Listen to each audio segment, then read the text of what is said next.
Over the 20-year history of the Battlefield franchise, there have been many great maps worthy of praise.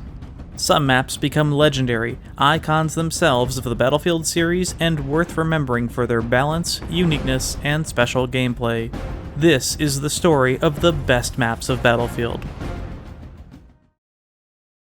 This vast emptiness of French countryside might appear boring, but it is only a small section of one of the most interesting maps of Battlefield 1942, and far and away one of its best.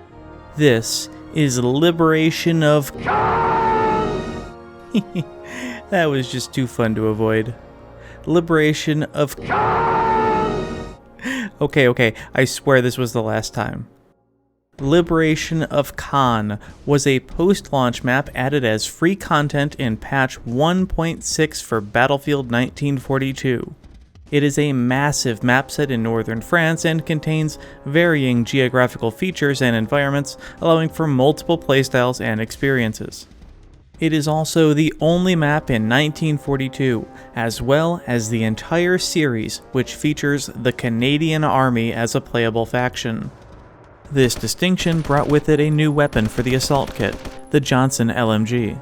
This strong rifle was comparable to an inferior BAR 1918 due to a slightly higher spread, a longer reload, and a slower rate of fire. On the plus side, it did contain 10 more rounds in a magazine. The new Canadian Army would stand out from the other Allied factions with slightly adjusted player models, as well as new soldier audio featuring many memorable lines such as, "Go get him, lads! We're getting killed out there!" What, Judy? Ah, your mother was a beaver. Unique to the faction, and also to the map, were two new vehicles which replaced certain Allied staples. These would be the unarmed Lynx scout car and the Sexton self-propelled artillery.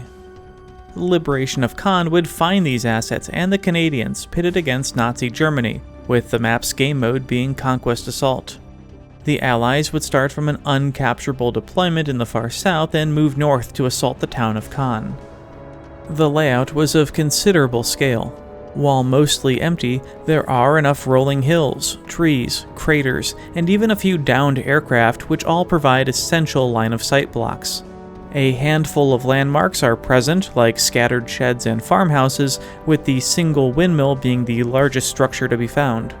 Long-range engagements were the norm here. Thankfully, the reduced draw distance helps in this regard, keeping sneaky players hidden for the most part. These fields continue until they reach the main river running horizontally, dividing the entire map in half. A single crossing, called the Pegasus Bridge, provides the only means to transport vehicles to the other side. It is extremely well fortified, with PaK-40 artillery guns on the northern bank. German defenders consistently placed dynamite and landmines to prevent Allied movement. A German objective sits just past the bridge, identified by a two-story house and a nearby bunker. This allowed the Germans to quickly reinforce the bridge. North of the river, the town of Caen lies a small distance away. It is extremely dense by 1942 standards, with tight clusters of buildings, both bombed out and intact, lining the streets. Multiple alleyways contributed to excellent flanking routes and hiding spaces. The placement of urban ladders gave access to some of the building rooftops, where mounted MG emplacements were stationed, and even wooden planks were present to let players move to nearby structures. Taking a look at the full map, on the very northeast side of the fields, the first German objective sits cornered by the level's eastern boundary and the river. This is the South River Artillery Base. For the Germans, it will spawn a self-propelled artillery piece, a jeep, and a medium Panzer IV tank. The base is surrounded by sandbags with mounted MGs, a pair of PaK-40 artillery guns, and contains a vehicle repair platform within. It was very common to see defending Panzer tanks sitting on the platform while engaging Allied tanks for the automatic repairs. A two-story farmhouse contained ammo and health stations, as well as provided an elevated spot for snipers. The capture radius extended from the flag in the center just inside the house, making it necessary to clear the frequently hiding defender.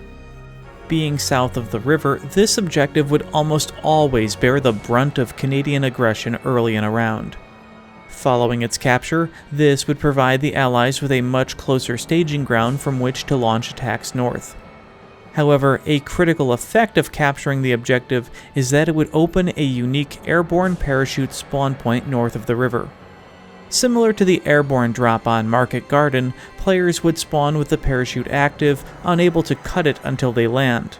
At most, they could maneuver a bit, shoot their guns, and throw grenades, the latter of which came in handy given their huge explosive radius and made them effective at clearing out German infantry who endlessly streamed in to camp the helpless spawn. As the landing zone was sparse for cover, the Germans had no issues holding the position for lengthy periods. Players still had to make it to the town, and Germans would even bring over their half-tracks and tanks to defend and kill Allied players before they hit the ground.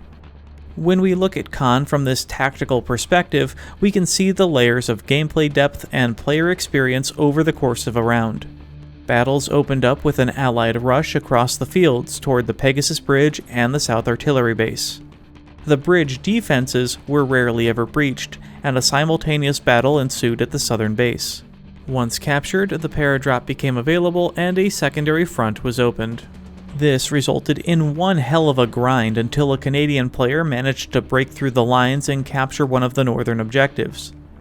It is important to remember that the map was far larger than these 2 points of interest.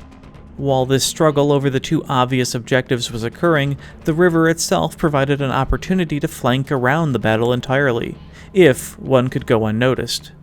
It was not uncommon to see Canadian players take jeeps to the far left side of the map along the boundary and attempt to swim beyond the draw distance of enemies at the bridge. When the map was first released, this strategy was quickly learned by players, and in most rounds thereafter, a single German sniper would patrol the western bank from the onset. Without any means of firing back from the water, Allied players were cut down mercilessly. Interestingly, while players had to swim on the far western side of the river, a small raft was available on the southern bank near the South Artillery Base, though it was still clearly in the enemy firing line. This provided a risky yet helpful alternative to making the crossing. As the round progressed, the battle on the open fields turned into a heated struggle over the river. Snipers could use their binoculars to spot targets for mobile artillery, while tanks tried to push back and forth. With multiple fronts allowing for the possibility of a breakthrough, once a player did survive the crossing or the paradrop, they could press forward toward 4 objectives in and around the town of Caen, one of which being the aforementioned Pegasus Bridge. 3 other objectives lie further north. On the west, the church sat surrounded by a large fenced-in cemetery. Players could access the belfry using a ladder and use the elevation to fire on enemies below. Cover around the area wasn't too bad, with a few downed aircraft and gravestones offering protection. The flag itself sat on a small mound in front of the church entrance, exposed to grenades and attacks from above. This was a difficult objective to approach, but once on the flag, it was at least easy to see where respawning enemies were coming from. On the town's east, the park sat tucked away behind one of the main roads. Accessible only by alleyways and choke points, it was completely blocked off to vehicles.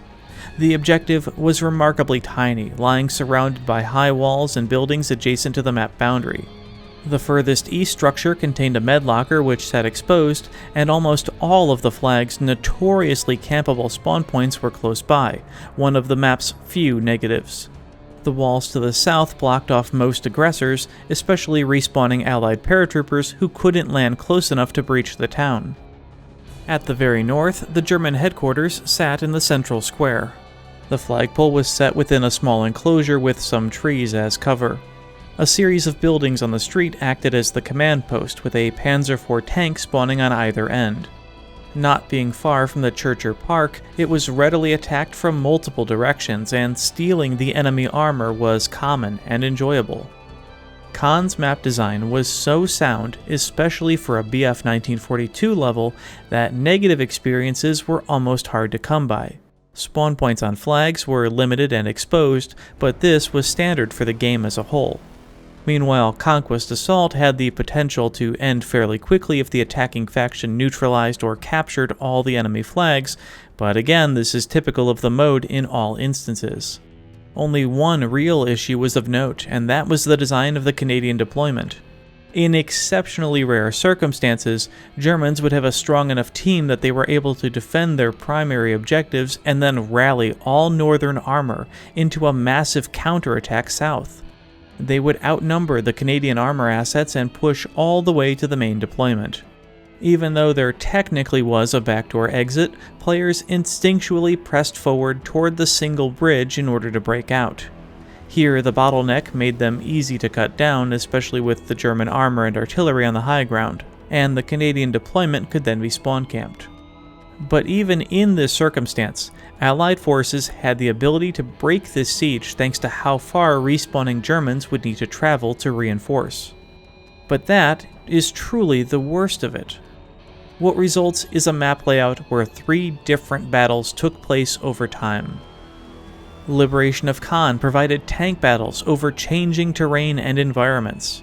It allowed infantry to snipe and engage at vast distances over the fields, across the river, or from the concealed rooftops of the town. Flanking and aggressive play was high risk, high reward. The natural barrier dividing the map brought the swift Canadian advance to a halt, and a meat grinder ensued with multi-pronged attempts to break through the German defenses by airborne insertion or smashing through the fortified defenses of the Pegasus Bridge. And once all of that was overcome, a final combined arms battle for the control of Caen itself remained, dominated by close quarters fights and fast-paced action. For much of the map, cover was available in all the right areas, and objectives were unique enough to make the experience believable and fresh to the player.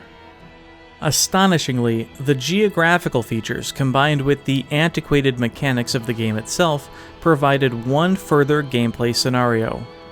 The South Artillery Base was so formidable, so defendable with its artillery emplacements, repair station, and building layout, that a dedicated group could hold the point against significantly imbalanced odds.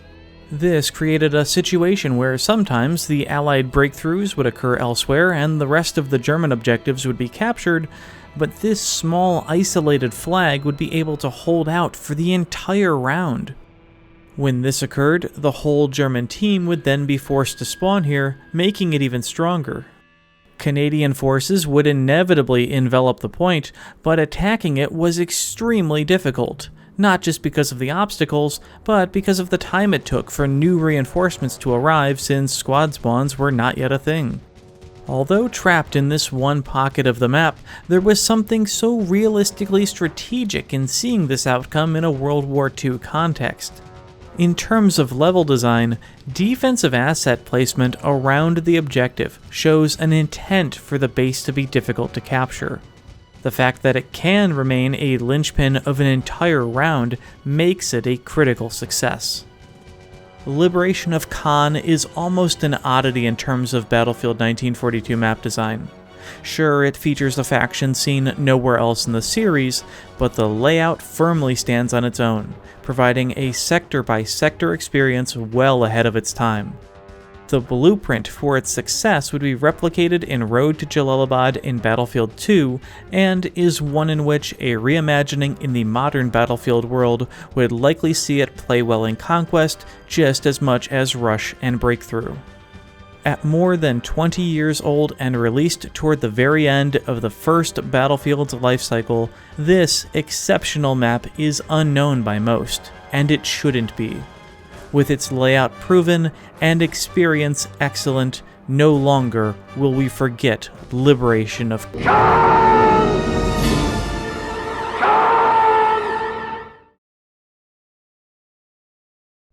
Your mother was a beaver.